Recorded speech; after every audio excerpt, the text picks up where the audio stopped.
Welcome to ComSci 360, the ultimate virtual summit for MS in computer science in the UK. This two-day summit will give you a 360-degree view around everything related to MS in computer science in the UK, with subject knowledge experts and student mentors from top universities. Before we hear from the expert, we want to walk you through the ComSci community on the Nebula platform, a dedicated space for you to connect with other attendees and build lasting relationships with fellow computer science enthusiasts. Throughout this summit, you will interact with a number of subject knowledge experts, and if you wish to get a personalized one-on-one mentorship session or get your queries addressed, you can book a slot with them by visiting their Nebula profile. We believe that this session will enhance your learning experience and help you achieve your study abroad goals. Thank you for joining us today, and we hope you enjoy the summit. Hello everyone. Welcome to the ComSci 360 Virtual Summit, the biggest virtual study in UK summit for computer science aspirants. My name is Priyanka Cholera and I am the Community Engagement Associate at Nebula. But you can call me a community buddy. As we walk into the last session of the day and of the summit for the accommodation track, I would like you to introduce you Nebula once again and also to the ComSci 360 Summit if you're attending this for the first time.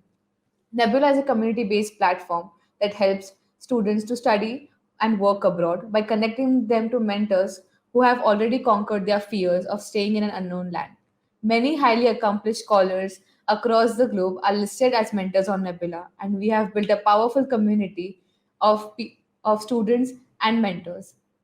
And ComSci 360 Summit has been organized by Nebula to help students who aspire to study masters in computer science in the UK. Right from application to accommodation, in our 2 day summit, we have covered every aspect that you would need help in. And as we walk into the last talk of the 2 day summit, I am super glad that I have Siddharth and Shruti on board for the topic of budgeting your accommodation in the UK. Before I hand it over to both of them, I would like to give a short introduction about Siddharth and Shruti. Siddharth is pursuing his master's in software engineering from University of Southampton, and Shruti has already pursued her master's in artificial intelligence from the same university, and they're both from same cities, Pune. So I am extremely glad to have these both on the platform, and just to show that how people from different parts of the world, even they were from the same city or same university, they connect on a platform like Nebula. So there was a short plug-in of our platform. And over to you, Siddharth and Shruti, to introduce yourselves. And Siddharth, you can go first. Okay, thank you. Hi, I'm Siddharth Raut. I graduated from Pune University, Cambridge College of Engineering in 2020. And then I worked for 2 years at Persistent Systems as a backend Java developer. And after that, I got fed up of my work and I came here. I started my master's in software engineering. And so far, it's been good. It's been hectic, but it's quite good. So, yeah, thank you. Hi, hi everyone. I'm Shruti. I've been in the UK for the past 2 years, and I have originally graduated with a bachelor's degree in IT from Pune. And after that, I came to the UK. Immediately after my graduation, I came to the UK to pursue my master's degree in AI. And since then, I've been over in the UK, and overall, my experiences in the UK has been quite a good one. Thank you. And now, as we move to the central part of our talk today, budgeting. I think budgeting is something not only people who live in UK but across the world would need help in. But as an Indian, when you migrate there, something I have been hearing in every talk that I've hosted today in accommodation, that everything you have to multiply by 100 in your head. So initial days of UK is just calculating, okay, something I paid 10 rupees for, I'm paying 1,000 rupees for here.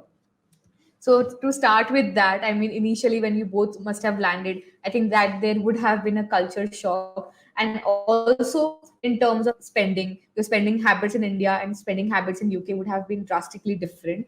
So to begin with, I would just like to know what is the rent and overall expenditure that you guys usually spend on as students per month. Shruti, maybe you can walk us through your student days, Mhm. and you guys can just tell that overall how much you spend, and in accommodation and food and travel and what it adds up to. So Siddharth, you can go first, followed by Shruti's answer. Sure. So I before coming here, I was a part of a consultancy, IDP consultancy, and through them I got into kind of a group. So we were almost like four of us in the IDP, and we thought, let's find our accommodations together. So later on, we got more people, and we found out a private house near our university. So the first thing which you need to find out is where your university is located and how far it is from the city center. So for University of Southampton, it's actually quite at the opposite end of the city. So you won't get the uh, you know uh, sort of best of both worlds. If you stay at the city center, then you won't be able to commute easily to the university. So I wanted the commutation to be as less as possible. So I chose a place near my university. So that was my first, you know, thought process. Like, stay as close to the university as possible, and then find out some close nearby shops and food stalls or Yeah. something like that. And it's been quite a good journey, I'll say. The only thing which I will suggest is forget about multiplying things by 100, because it'll obviously uh, mess with your head a lot. You can't do that. If you're earning here, then you might be able to spend it, and uh, multiplying things by 100 and then spending is just an extra pressure in your head. So just try to grasp the overall price rates here of commodities, and then try to start your budget. That way you will get a proper and realistic estimate of your budget, and you can Right. keep the budget in check by managing your luxuries, expenditures, spendings. Right. Mm. Shruti, your take? So my experience is quite different than the one Siddharth Yeah. mentioned earlier. So I came during the peak COVID times. So I wanted to be in an area which is close to, basic amenities, for example, food or grocery or shopping, or maybe the hospital as well. When I first came to the UK, I was not aware that the university had the hospital as well. So I wanted to make sure that I'm somewhere where I have, you know, all the things in one place. So that's the reason why I chose my accommodation to be in the city center. But since the times have changed now, you can think about what suits the best for you. And like Siddharth wanted somewhere, where he doesn't have to commute much. Like he chose a university somewhere near the university. I chose during my time, I chose uh, an accommodation in the city center merely because of the COVID reason. And yeah, like Siddharth said, that you don't really have to multiply everything by 100. You just right now, you can just have a approximate for every. You can just guess an approximate price for every uh, you know everything that you want to buy, and based on that you can just have a rough figure around your daily expenses and manage your daily expenses according to that. So I guess that was really my experience around that, and that's the reason why I've chose my accommodation to be in the city center during my time. Thank you so much for your answers, guys. And if, like, for example, we are attending this talk, I think students also who are planning to go to abroad are attending this talk from the perspective of what will happen when they land there, to like give them as clear as picture as we could. So, in terms of number, if we talk, can you give an estimate of like how many pounds? So far, like what I've heard since morning has been, average cost of living there is like 200 to 250 pounds per week you have to pay if you're living by yourself, and that adds up to like food, I think 10 pounds per week for food and travel, 1 hour, 1 pound per hour to travel. So if you, in your experience, what you're spending right now, if you can give us a figure, so I think students there would be able to understand better how to plan it ahead, like what to expect minimum expenditure when they go there. Shruti, you can go first and tell us. Yeah. So, like I mentioned, that I had selected a university accommodation that was near to my city center. So, uh, the accommodation price for my city center was approximately 173 pounds per week during my time. And after that, my travel expenditure was around, you can say, for six. 6 to 7 pounds per week because I did not have to go to university. I did not have to travel to the university much. It was just twice or once or twice a week. So it roughly took me around 6 to 7 pounds per week. And in terms of food and all, I guess for the entire month, I spent around 10 to 15,000 on food during my initial days. And then based on that, I try to adjust my budget according to what fits my needs based on that, because in the initial month obviously you're going to spend a lot on your basic needs because you don't know anything when you first land in a country. So in my first month, I spent approximately 20 to 30,000 just trying to set up my own house, my private studio. And again, since I took my private studio, it was around 173 pounds per week. But if you go for a shared accommodation or an ensuite accommodation, it is much cheaper as compared to that. Right. Thank you so much for that answer, Siddharth. Yeah, so as you said, going for university accommodation will be a bit pricey. So I live in a shared flat, so we are six of us, and we live in a six BHK. And my price point for per month is around uh, 4 450 460 per month, including bills. And rest of the money is for like food and stuff. So this is not exactly related to the accommodation topic, but most of the cities have this tiffin service. So you can find out some local auntie or someone who delivers tiffin or like has some tiffin service, and Right. that will actually help you with your food costs. And in my case, I found out that getting a tiffin is actually cheaper than actually going to the store, buying groceries, cooking, cleaning, etc., etc. Because the Right. food here, the actual vegetables which we eat, are a bit pricey. So if you have something of a tiffin service sorted out, then that obviously affects your cost. And apart from the rent and food, I don't think you need to spend much.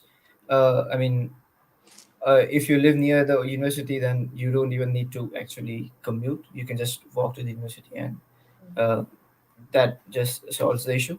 So the rest of the cost comes down to you. I mean, how much you want to drink, or how much you want to smoke, or things like that, or how much you want to eat out, things like that. Yeah, just a friendly reminder. We do not Not legal. encourage. Yeah. I It's mean, completely yeah. at their own choice. No one encourages, but everyone does it. So yeah. For safer side, yeah, yeah, we do Yeah. include that cost. Yeah.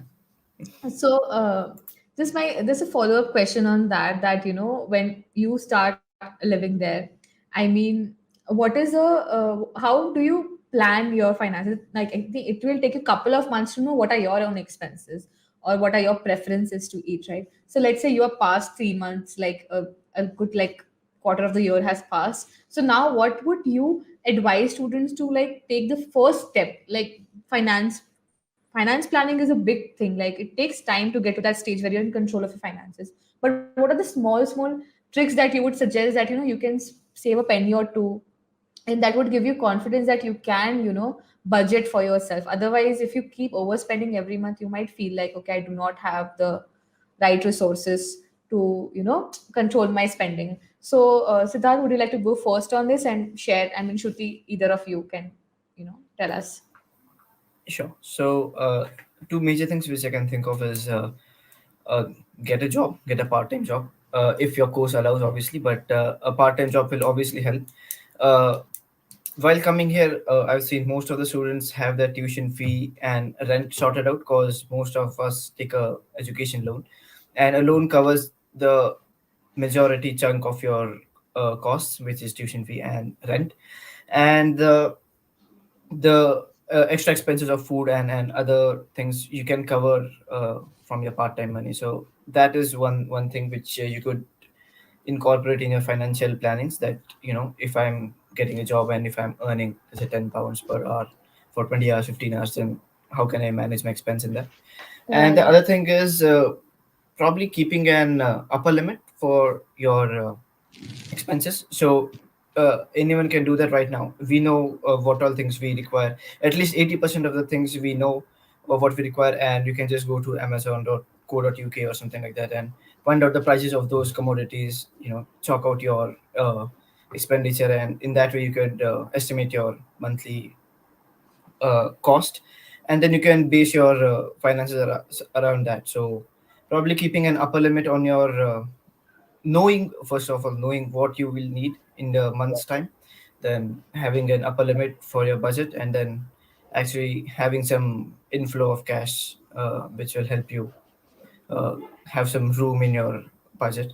Those two three things will definitely help in your financial planning, I think. Thank you so much, Siddharth. Shruti?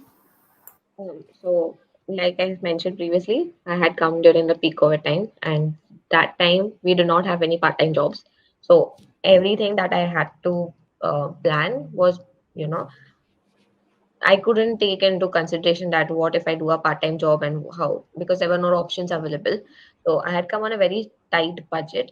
But in the initial days, you're going to spend a lot more. But once you get once after you spend some time in the UK, you get to know what your basic necessities are, what you basically need.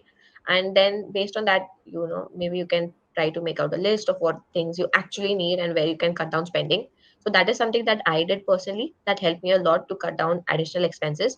Obviously, don't try to keep a very tight budget. A bit flexible because you don't know what kind of unexpected situations you might face during your time in the UK. So do not be on a very tight budget as well. Try to keep some money in hand as well, apart from your daily necessities. So in case of any emergencies or any unexpected situations, you can handle those as well. So that is the kind of approach that I follow to manage my budget. So just monitoring your expenses and keeping a track of what you're spending on and where you can cut down some expenses.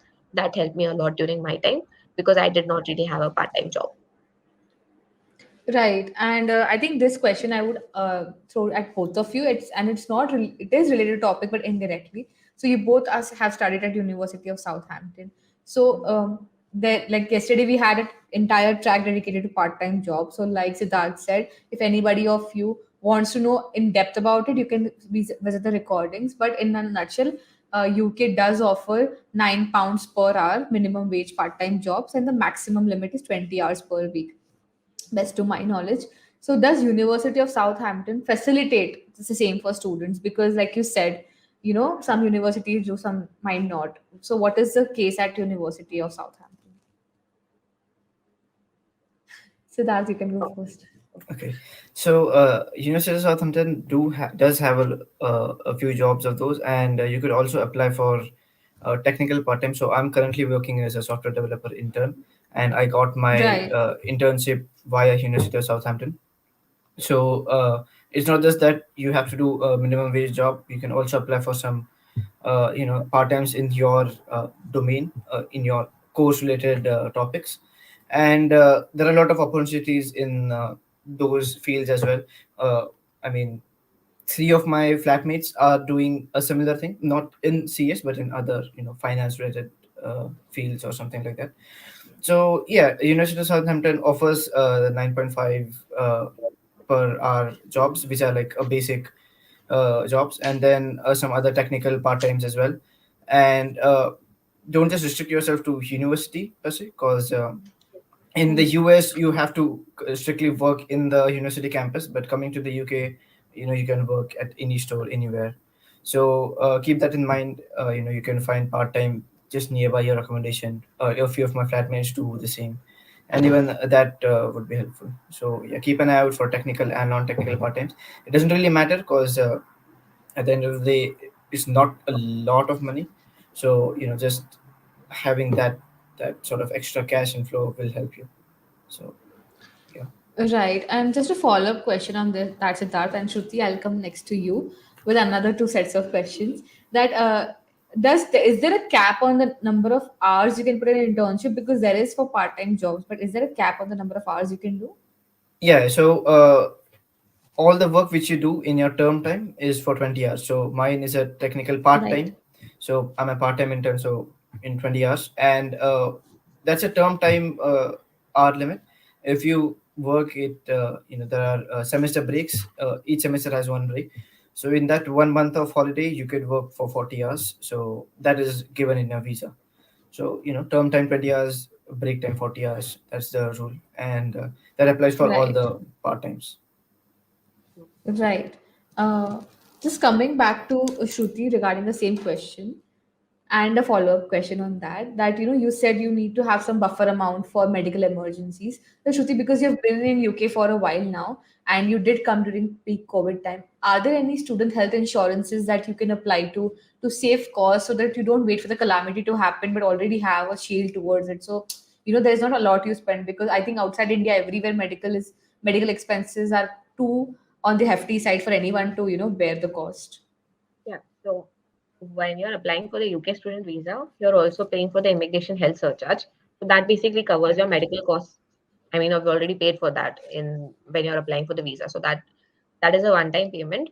What I was speaking about in terms of having some extra cash in hand in terms of medical emergencies is that you have to spend some money while buying your medicines in case you're not well. So that was the thing that I was trying to say. Uh, Okay. Right, that makes sense, because I've heard like from a lot of students from who are like my friends who live in Canada, they're like they didn't get a health card, and straight up they had to pay $2,000 right at the admission of the hospital. And as an international student, whom when you break sweat to earn your money, that really bites you a lot when you suddenly have to pay that amount. So that was the question, like can you protect yourself? But like you said, there is already a health insurance that you pay for and medical expenses. So yeah, that is something I didn't know, and I'm sure audience also didn't know. Thank you so much for that answer.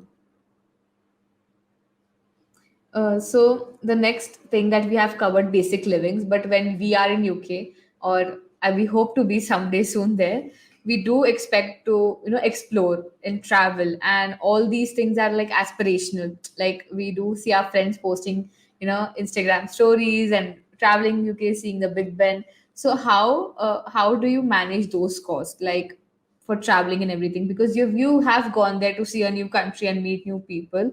So how do you navigate that? And Shrutik, you can go first for that answer. so, like I mentioned before, I do not really have any Yeah, part-time yeah, yeah. job. Yeah. But now, since the times have changed, you can consider going for a part-time job if you really want to, enjoy your time in the UK and visit some places, explore some different tourist places, and go to the Big Ben and go to the London Eye, and it's any kind of places. You can consider having that. But if you are not, like something that I did was keep some extra money in hand.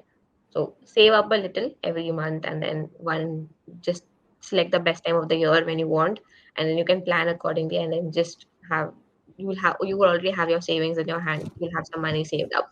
So just try to Right. research. If you want to go and explore some place, first try to research an approximate amount that is required to visit a particular place. And then once you get a good idea about that, you can start either saving up, or you can work on a part time and save up money for that. So that is something that I would do personally. But yeah, so and when you're trying to visit any place, the websites here in the UK are quite informative. They give you a good idea about how much you're going to spend on food or travel, or any particular place that have entry fees or etc. So that will give you a good idea of how much you need how much money you need to visit a particular place. So try to research first, and then second thing would be to save up or either get a part-time job, and then you can use that money to go and visit any places. Thank you so much, Shruti. Siddharth? Yeah, so for traveling, you'll need money and you have to work to get money. Uh,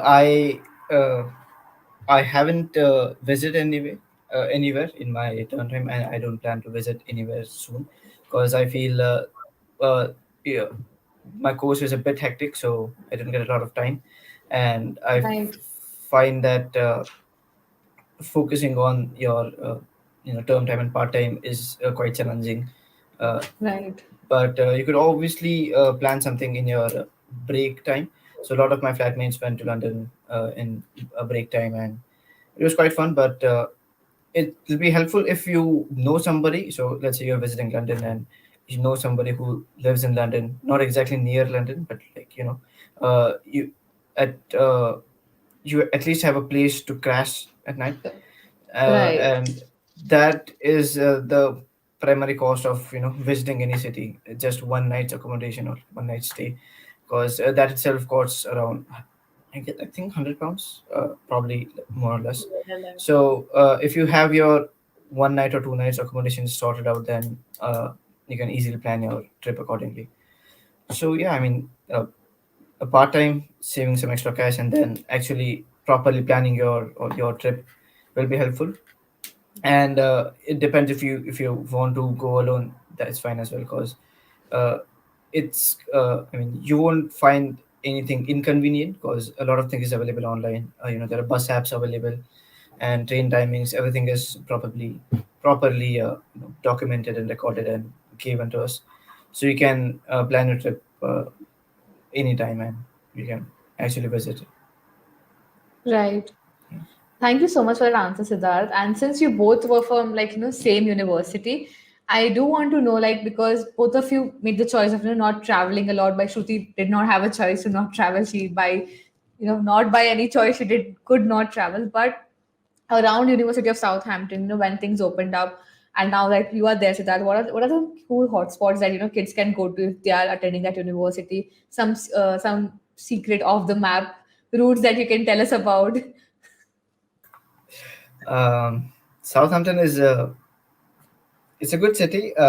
It has a good port, but my friends have visited other cities and they have told me that Southampton is nothing compared to other cities like Bristol or some Right. things like that.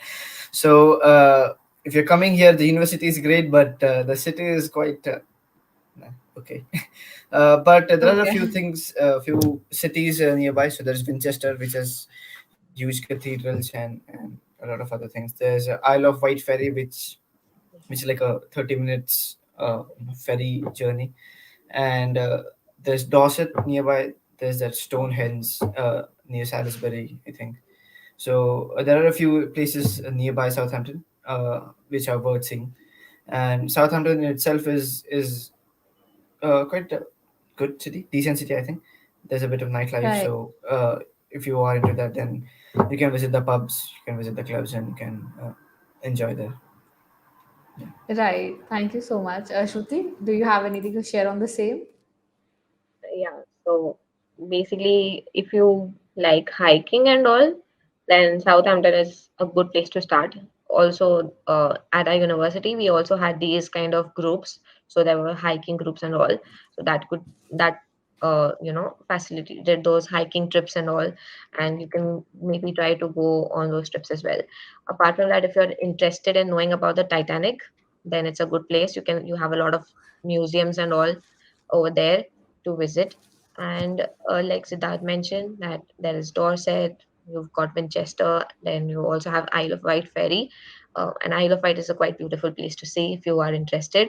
So these are some of the spots. But from Southampton, I guess everything is approximately at an hour's or 1.5 hours distant. So you have a lot of places to visit around Southampton as well. And like he mentioned that Southampton has quite a youthful population, so there's a lot going on the weekends, or if you are into the nightlife kind of a thing, then you might have a good time there.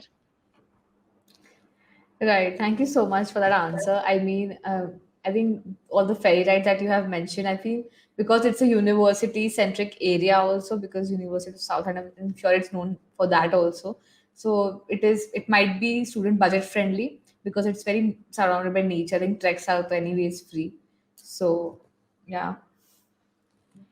So I have a couple of more questions like related to your personal expenditures. So both of you, I have a question that can you share me one experience where you had overspent and how did you manage that month, and what was the experience like, how like what happened that you ended up overspending, and an instance where you saved a lot of money and what did you do differently then?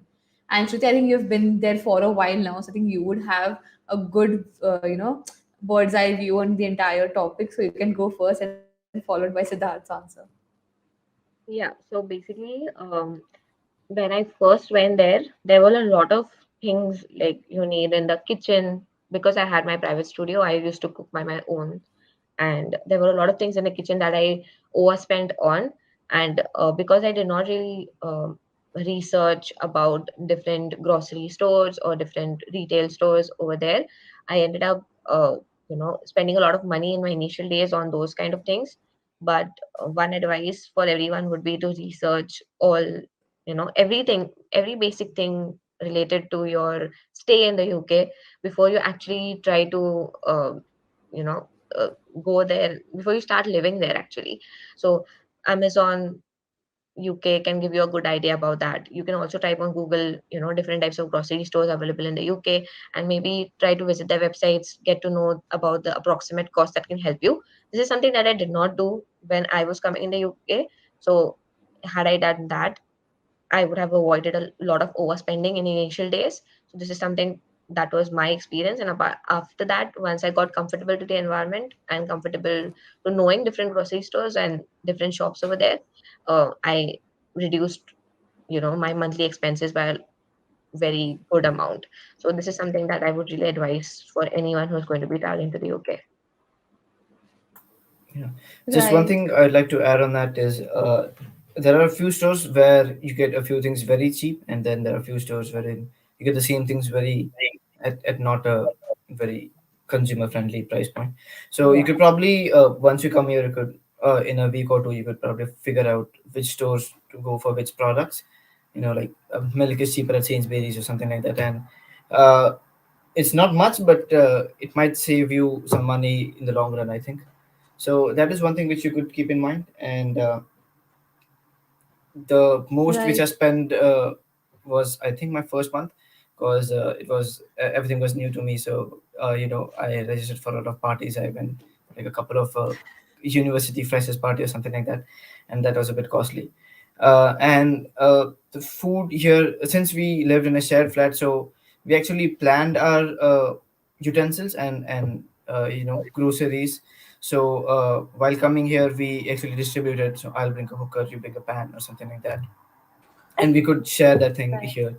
So that kind of reduced our costs. But then cooking and groceries, day-to-day groceries for the entire flat became a quite costly affair.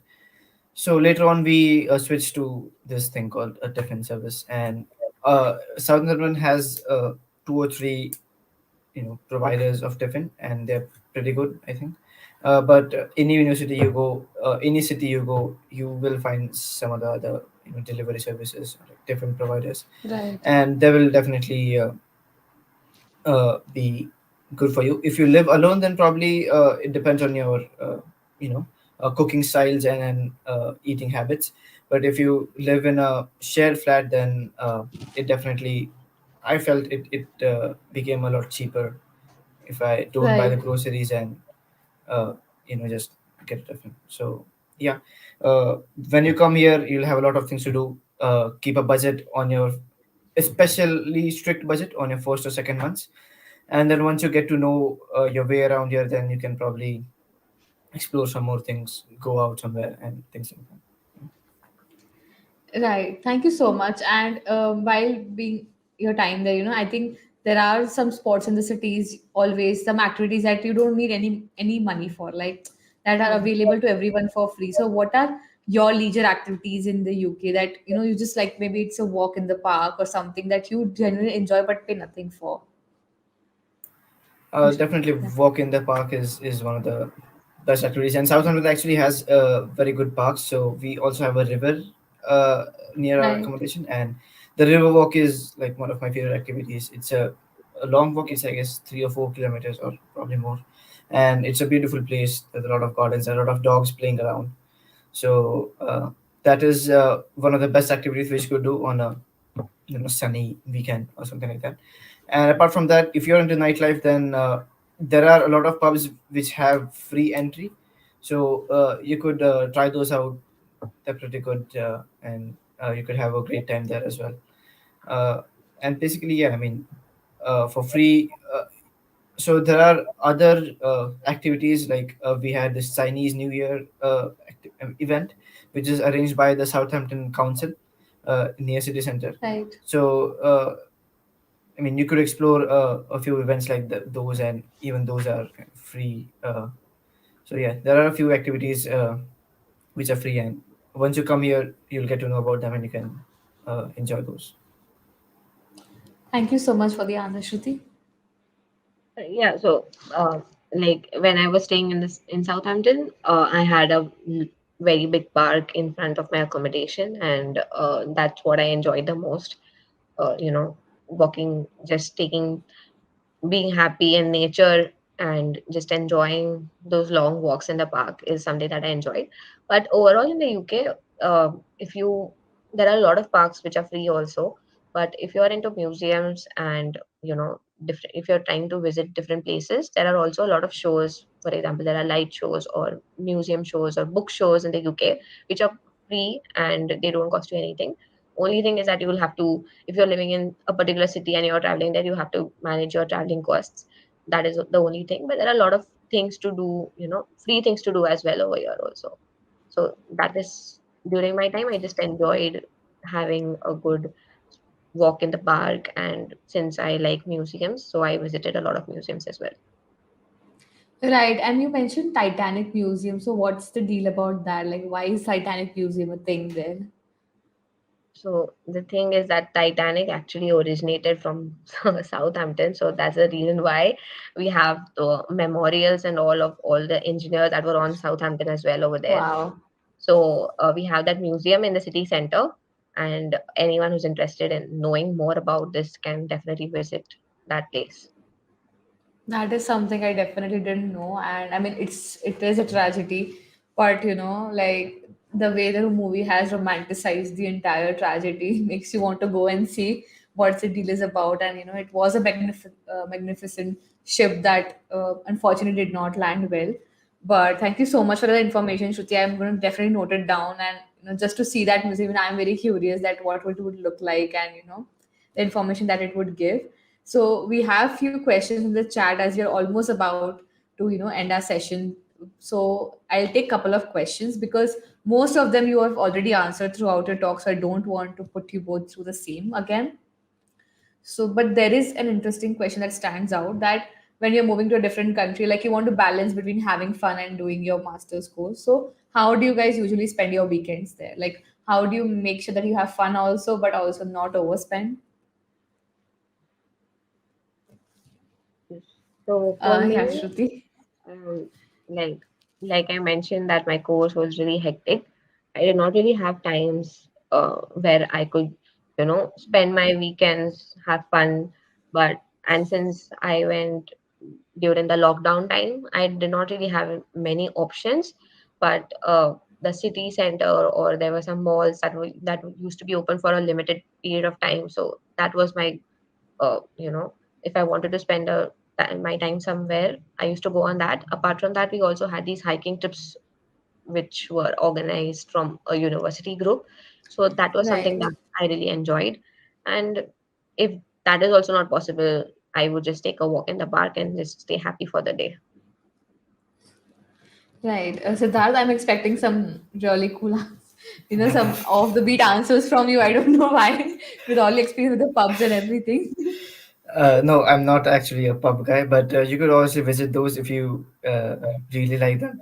But the thing which Shruti mentioned, so the university, not just University of Southampton, but most of the universities have these clubs and they organize a lot of events. So we went for a surfing event wherein they actually taught us surfing. I don't know swimming, so I didn't actually go in the water, but my flatmates went. Just went to the beach, and it was kind of a cheap trip. It just costed us, I think, £5, and we went to the beach at Bournemouth, and we had a great time there. So most of these events happen on weekends. So keep an eye out on your Right. university dashboard, University Union dashboard or something like that, and you would get a lot of events there. And Right. I mean, on weekends, I do the same thing. I guess I just go for a walk and relax. The course is a bit hectic, so that makes it challenging to actually relax because over the weekend you have to prepare for your next week's lectures and do some coursework or Right. study something. But yeah, I mean, simple things. do make a lot of difference, and a walk in a park is something which I enjoy. Uh, these university events also help you a lot, and you could also obviously visit your friend's place and have a sort of a party, mini party get together. We had those last month a lot. So yeah, you could plan some get togethers and small meetups, and they could work. Yeah. I think even today you're going to a very interesting event. Oh yeah, so this is something which is new to me. Uh, it's not just in Southampton, I think, but it's across UK. So there are a lot of communities. So communities in Southampton and nearby cities have organized this Indo Park, India Pakistan collaborative meetup, I think. So we have all sorts of Indian and Pakistani food. So we have biryani, we have pani puri, and everything. So it's near Eastleigh, so it's a town near Southampton, and Right. I hope I'll have great food there because the UK food is very tasteful, very good, very. uh, yeah, I hope you get what I'm Yeah, saying. But yeah, yeah, it's just the best cuisine I've heard of. Like, yeah, yeah, even a lot of other speakers were also saying that it's like a yeah, treasure hunt where you have to look for taste. But yeah, exactly. So I have high expectations from the today's yeah. food meetup, I I think. am So let's see. curious. You have Yeah, to drop me a message on Nebula. And how did the meetup go? Because I'm like, okay, definitely. what it would really have. So thank you so much for that answer. And Yeah, both of you are very frank about your personal experiences. So thank you so much for sharing. And I am very happy that we are closing the entire summit on this note. Both of you here from same universities and same cities, but collaborating on a platform. That is all what Nebula stands for, to bring people and mentors and mentees together. So everyone, if you like their talk, and do leave them a comment on Nebula, do connect with them and let them know personally. And thank you so much if you have attended any of the sessions so far, because 2 days we had back to back sessions on application, SOPs, internships, and you name it, everything was covered. It was a real 360 ride. So, and please be there for the closing note that we have at 4 p.m. And thank you so much, Siddharth and Shruti. I hope to see you both very soon on Nebula platform again for another exciting talk. And have a great weekend ahead. And thank you so much for taking out time on a Sunday for us. thank you. Thank you so much. Thank you. Thank you.